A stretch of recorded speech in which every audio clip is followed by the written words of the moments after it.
আসসালামু আলাইকুম প্রিয় শিক্ষার্থীরা, তোমরা সবাই কেমন আছো? আশা করছি ঈদের শেষে তোমরা অত্যন্ত ভালো আছো। আমরা আজকে লেকচার 12.7-এ আছি। বলো তো কোথায় আছি? আমরা লেকচার 12.7-এ আছি। আমাদের এই লেকচারটি কী নিয়ে আছে তোমরা কি জানো? হ্যাঁ, তার আগে আমরা পূর্বের কথাগুলো একটু স্মরণ করে নেই। তোমরা তো জানো আমরা আর্টিকেল শিখছি। আর্টিকেল কত প্রকার ও কী কী তা শিখেছি। আর্টিকেল এ এর ব্যবহার, আর্টিকেল এন এর ব্যবহার, তারপর আর্টিকেল দি এর ব্যবহার, এগুলো আমরা শিখছি, ঠিক না? এছাড়াও আমরা আরও কী কী শিখছি তোমাদের মনে আছে? একটু লক্ষ্য করো তো দেখি। আমরা কোথায় কোথায় আর্টিকেল বসবে না সেটাও শিখেছি, তাই না? আজকে আমরা শিখব আর্টিকেল রিপিটেশন অফ আর্টিকেল। কী শিখব বলো তো? Repetition of article. এই রিপিটেশন অফ আর্টিকেল প্রথম যে আমরা নিয়মটি পাচ্ছি সেখানে আমরা বলছি প্রপার নাউন ব্যক্তিবাচক হলে তার পূর্বে আর্টিকেল বসে না, তবে অপরিচিত ব্যক্তির নামের পূর্বে এ অথবা এন বসে। তাহলে অপরিচিত ব্যক্তিটারও তো একটা নাম আছে, তাই না? তাহলে তার পূর্বে কী বসবে বলো তো? আর্টিকেল এ অথবা এন বসবে। তোমরা একটু উদাহরণটা লক্ষ্য করে দেখো। আমরা এখানে উদাহরণ দিয়েছি mister Rakib came to see you. ধরো কোনো এক রাকিব তোমাকে কি করতে আসছে? দেখতে আসছে। তাহলে তখন তুমি ওই রাকিবকে ভালো চেনো না, এই জন্য তার পূর্বে কী ব্যবহার করতে হবে? আর্টিকেল এ ব্যবহার করতে হবে। বুঝতে পেরেছো আমরা কি বলেছি? অর্থাৎ প্রপার নাউন ব্যক্তিবাচক হলে তার পূর্বে আর্টিকেল বসে না, তবে অপরিচিত ব্যক্তির নামের পূর্বে আর্টিকেল এ অথবা এন বসবে। আমরা উদাহরণ দিয়েছি এ mister Rakib came to see you. আশা করি বুঝতে পেরেছো তোমরা।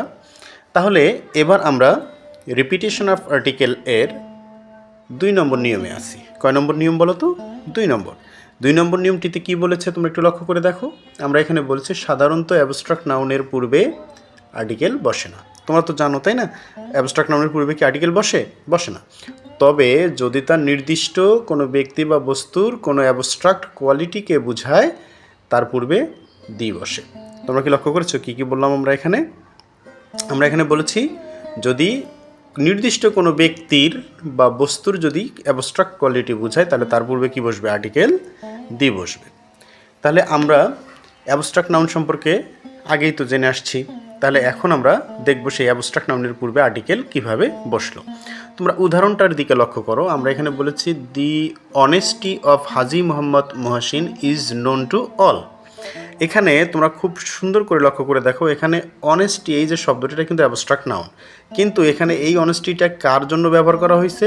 এখানে ব্যবহার করা হয়েছে হাজি মোহাম্মদ মহসিনের জন্য।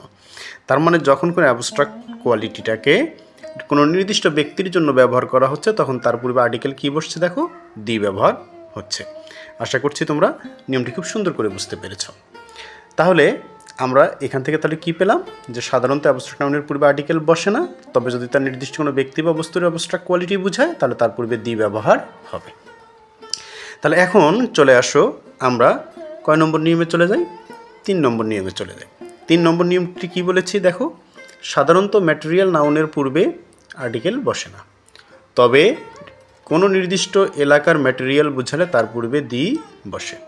কথা কি ভালো করে বোঝা গেছে?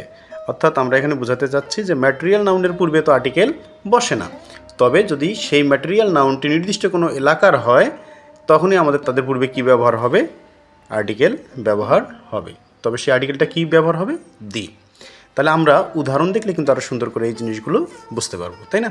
তাহলে আমরা উদাহরণ একটু দেখি।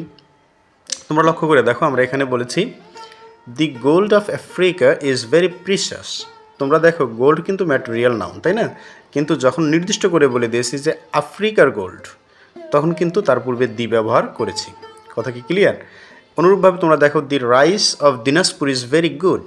এখানে তোমরা লক্ষ্য করে দেখো, আমরা রাইসটা তো ম্যাটেরিয়াল নাউন জানি, কিন্তু এই রাইসটাকে নির্দিষ্ট করে দেওয়া হয়েছে দিনাজপুরের চাল। তখন কিন্তু আমরা এই চালের পূর্বে কি ব্যবহার করছি, দি ব্যবহার করছি। লক্ষ্য করে দেখছো তোমরা? তাহলে আশা করি তোমরা সুন্দর করে বুঝতে পারছো যে আমরা এখানে কি বোঝাতে চেয়েছি। অর্থাৎ ম্যাটেরিয়াল নাউনটা যদি নির্দিষ্ট কোনো এলাকার হয়, নির্দিষ্ট করে যদি কোনো এলাকার জন্য বোঝায়, তখন সেই ম্যাটেরিয়াল নাউনটির পূর্বে কি ব্যবহার হবে, আর্টিকেল দি ব্যবহার হবে। তাহলে আমরা এবার নতুন আরও একটি নিয়মে চলে যাই। তোমরা একটু নিয়মটার দিকে লক্ষ্য করে দেখো। আমরা এবার আছি 4 নম্বর নিয়মে। কয় নম্বর নিয়ম? 4 নম্বর। এই নিয়মে আমরা কি বলেছি লক্ষ্য করে দেখো।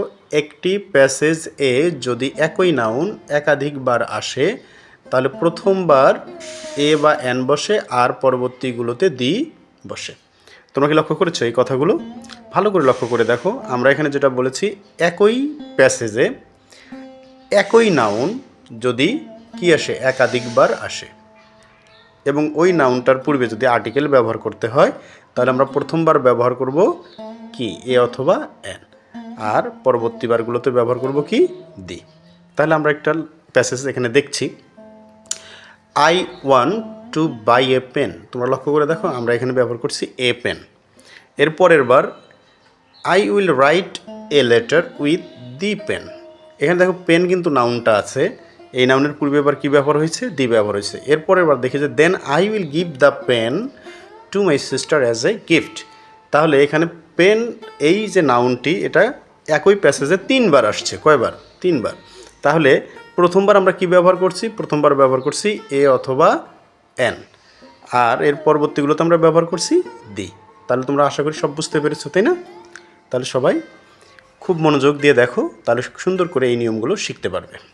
এবার আমরা চলে আসব কয় নম্বর নিয়মে দেখো, 5 নম্বর নিয়মে আমরা চলে আসছি। 5 নম্বর নিয়ম আমরা কি বলেছি, অ্যান্ড দ্বারা যুক্ত দুটি নাউন বা অ্যাডজেক্টিভ একজন ব্যক্তি বা বস্তুকে বোঝালে প্রথম নাউন বা অ্যাডজেক্টিভের পূর্বে আর্টিকেল বসে। কি বলেছি ভালো করে বুঝে নাও। অ্যান্ড দ্বারা যুক্ত দুটি নাউন বা অ্যাডজেক্টিভ একজন ব্যক্তি বা বস্তুকে বোঝালে প্রথম নাউন বা অ্যাডজেক্টিভের পূর্বে আর্টিকেল বসে, আর ভিন্ন ভিন্ন ব্যক্তি বা বস্তুকে বোঝালে উভয় নাউন বা অ্যাডজেক্টিভের পূর্বে আর্টিকেল বসে।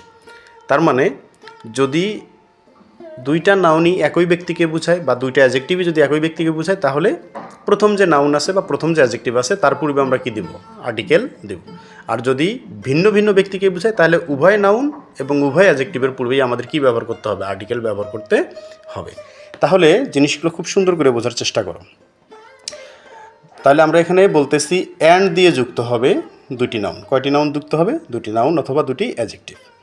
তাহলে এবার আমরা উদাহরণ দেখি, তাহলে বুঝতে পারবো। যেমন এখানে দেখো যে অ্যান্ড দ্বারা যুক্ত হয়েছে হেডমাস্টার এবং সেক্রেটারি, দুইটা নাউন, এবং এরা একটা ব্যক্তিকে বোঝাচ্ছে, এই জন্য আমরা একটা নাউনের পূর্বে এই যে আর্টিকেল ব্যবহার করছি। তোমরা কি লক্ষ্য করছো এটা?